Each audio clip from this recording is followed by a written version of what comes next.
How coffee fueled U.S. troops in World War II. Coffee provided more than just warmth. It boosted battlefield energy, lifted spirits, and was even used in emergency medical care to prevent shock.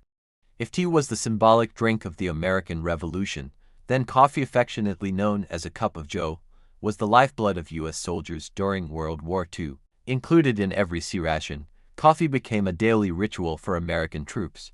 Soldiers overseas longed for normalcy, explains food historian Sarah Wasberg Johnson. A hot, familiar beverage brought comfort and a sense of home. In addition to enhancing alertness and morale, coffee played a practical role in field medicine, sometimes used to help counteract shocking wounded soldiers. The military's long-standing bond with coffee. The use of stimulants in war is nothing new. Caffeine is just on the gentler side, notes Johnson. Historically, alcohol and amphetamines have also been common. In the sleepless grind of combat, coffee helped keep soldiers going. American forces have relied on coffee since the Revolutionary War. After British tea taxes, drinking coffee was a show of patriotism. Even John Adams remarked in a letter to his wife, Abigail, that he was adjusting. "I have drank coffee every afternoon since, and have borne it very well. I must be weaned from tea, and the sooner, the better."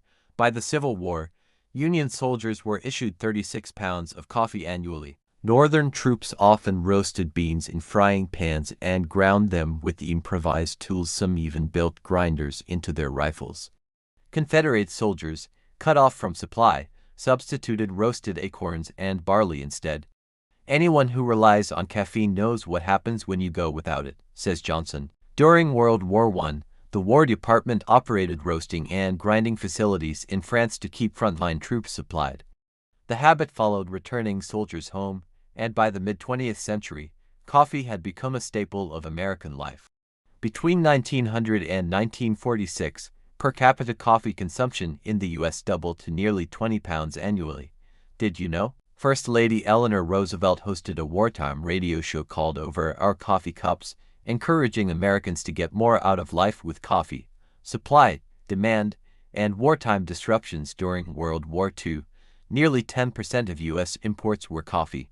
The military provided troops and defense workers with all the coffee they could drink, says author Mark Pendergrast. Uncommon Grounds. However, wartime shipping constraints complicated deliveries.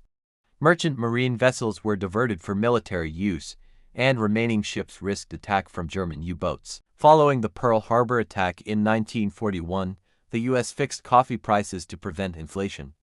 The Navy secured Hawaii's Kona coffee crop and built roasting plants in key areas like Oakland, Brooklyn, and Honolulu.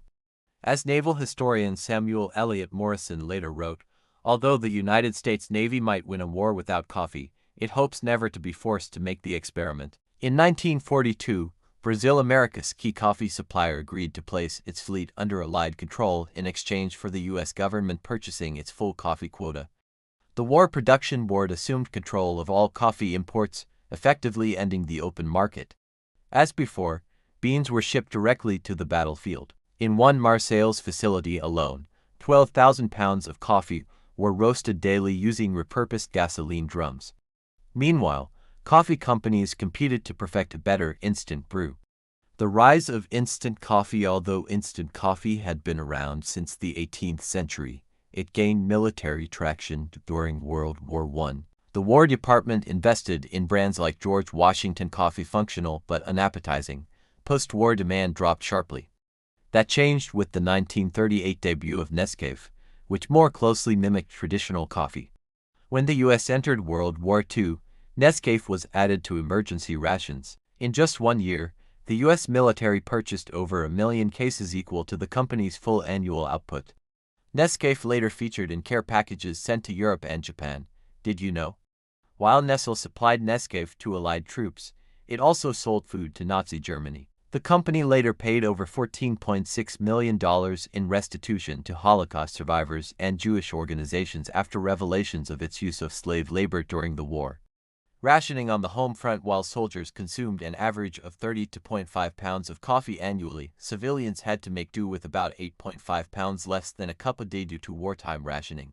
Coffee restrictions began on November 29, 1942, and lasted until July 1943, with sugar and other supplies remaining rationed into 1947. Citizens were encouraged to see conservation as a patriotic duty and got creative with recipes to stretch their limited supply. Like their Confederate counterparts decades earlier, Americans sought substitutes brewing chicory or soybeans. One popular alternative was Postum, a caffeine-free, grain-based beverage invented by C.W. Post, a former patient of health reformer John Harvey Kellogg. Post marketed Postum as a wholesome, moral alternative to coffee. After the war, coffee demand soared among returning veterans, yet the coffee landscape had changed. Instant coffee and government contracts had consolidated the market, from 3,500 roasters in 1915 to just 1,500 in 1945. With a few dominant brands like Folgers and Maxwell House, it wasn't until the artisanal third-wave coffee movement of the 1990s that America would rediscover its love for slow-roasted, high-quality brews.